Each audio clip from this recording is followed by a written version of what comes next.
आज हम डिस्कस करेंगे MIMO, multiple input multiple output. 4G में माइमो का बहुत बड़ा रोल रहा डाटा रेट को इंक्रीज करने में, और 5G में भी हम माइमो को और ज़्यादा मासिव स्केल पे इम्प्लीमेंट करेंगे। तो माइमो की जानकारी बहुत ज़रूरी है, तो इस कंसेप्ट को आज डिस्कस करते हैं।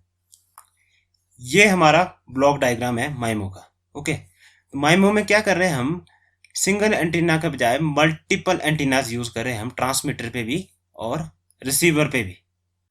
तो माइमो में मल्टीपल इनपुट्स का क्या मतलब है? मल्टीपल इनपुट का मतलब है कि we are using multiple transmission antennas.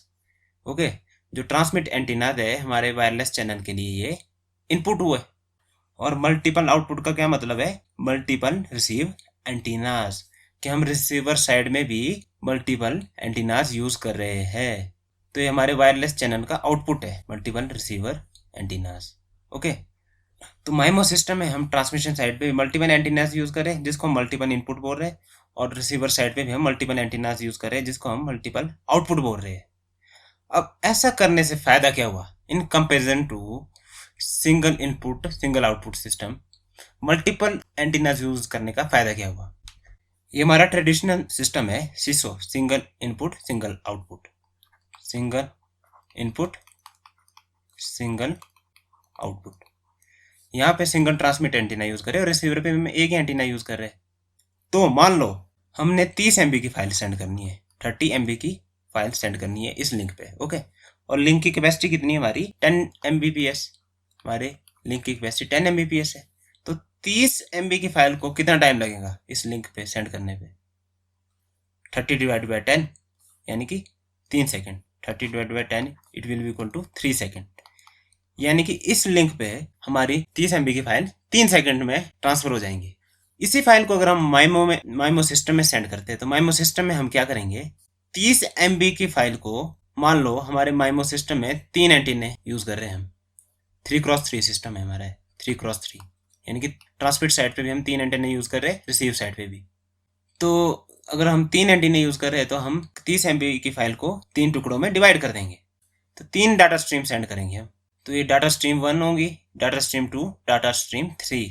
Okay, तो हमारे यहाँ भी लिंक की कैपेसिटी 10 Mbps की है, 10 Mbps की ही है, पर अब हमने अपनी फाइल को 3 टुकड़ों में डिवाइड कर दिया क्योंकि हमारे पास 3 एंटीने हैं। तो इस केस में कितना टाइम लगेगा हमें 30 MB की फाइल को सेंड करने में? इस केस में हमारे 3 सेकंड लगे थे।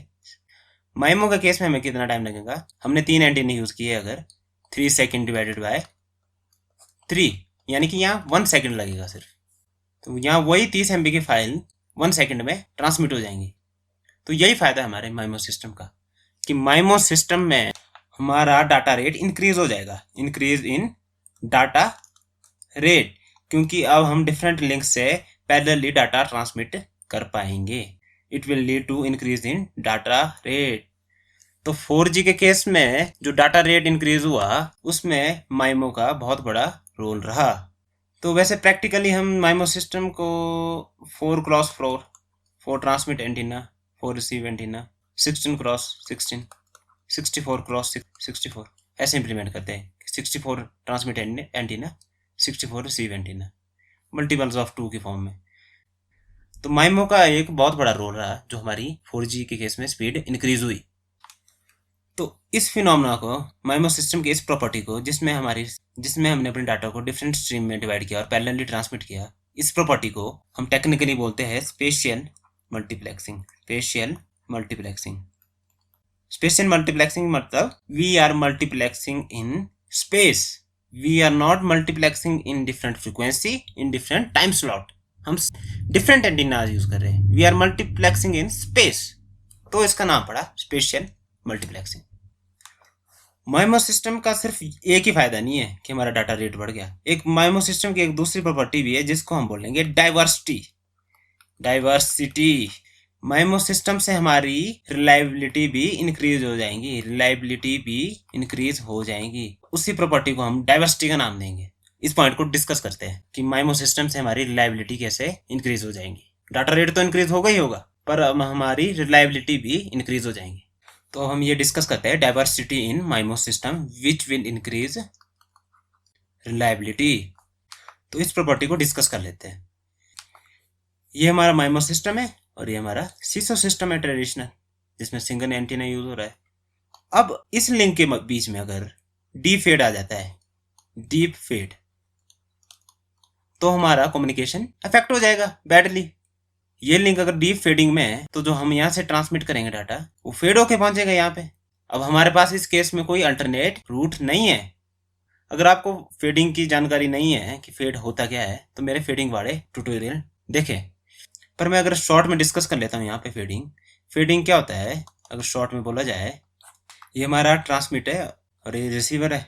जो यहाँ से सिग्नल जा रहा है, ये लाइन ऑफ साइट पाथ है डायरेक्टली, जो इसको यहाँ पे पहुंच रहा है। तो हमारे वायरलेस कम्युनिकेशन में पाथ सिर्फ लाइन ऑफ साइट पाथ नहीं होता है। इस ट्रांसमीटर से इस रिसीवर को जो सिग्नल पहुंचेगा, मल्टीपल रिफ्लेक्शन के बाद कोई किसी दूसरे पाथ से पहुंच सकता है। मान लो यहाँ पे दीवार है, यहाँ पे दीवार है, तो यहाँ से टकरा के भी इसको सिग्नल पहुंचेगा और यहाँ से टकरा के भी इसको सिग्नल पहुंचेगा। डिफरेंट पाथ से हमारा सिग्नल पहुंचता है हमारे रिसीवर को इन वायरलेस चैनल। इसी फिनोमेना को नाम दिया जाता है मल्टीपाथ। अब मल्टीपाथ के कारण होता क्या है, मानो हमने सिग्नल भेजा था, ये कुछ इस तरह का सिग्नल भेजा था जो लाइन ऑफ साइट से पहुंचा, पर जो रिफ्लेक्शन के बाद पहुंचा रिसीवर को सिग्नल, वो कुछ इस तरह का हो सकता है। डिस्टेंस का फर्क है दोनों पास में, तो जो रिफ्लेक्शन के बाद पहुंच रहा है सिग्नल कुछ अपोजिट हो सकता है, क्योंकि थोड़े टाइम बाद पहुंच रहा है। तो सिग्नल हमने ये भेजा था रिसीवर को, तो कॉम्बिनेशन पहुंचेगा इन दोनों का, तो हमें जीरो सिग्नल पहुंच रहा है, रिजल्टिंग सिग्नल दोनों का जीरो बन जा रहा है। ओके, तो भेजा अगर हमने ये होगा, पहुंचेगा हमें कुछ इस तरह का सिग्नल। तो सडन ड्रॉप आ रहा है कुछ पॉइंट्स पे, क्यों आ रहा है? मल्टीपाथ की वजह से, क्योंकि दूसरे पाथ से जो सिग्नल पहुंच रहा है वो डिस्ट्रक्टिवली इंटरफेयर करके सिग्नल की स्ट्रेंथ को कम कर दे रहा है। इसी फिनोमेना को हम फेडिंग बोलते हैं, कि एकदम से पावर डिक्रीज हो जा रही है कुछ पॉइंट्स पे। इस फिनोमेना को मैंने अपने फेडिंग वाले ट्यूटोरियल में डिटेल में डिस्कस किया है। फेडिंग के भी कई टाइप्स होते हैं, frequency flat fading, frequency selective fading, Rayleigh fading, Rician fading. पर शॉर्ट्स आइडिया ये है फेडिंग का। तो अगर आपके पास पुराने एनालॉग रेडियोज होंगे, वो सुने होंगे आपने, तो वहाँ आपने ये इफेक्ट को जरूर देखा होगा।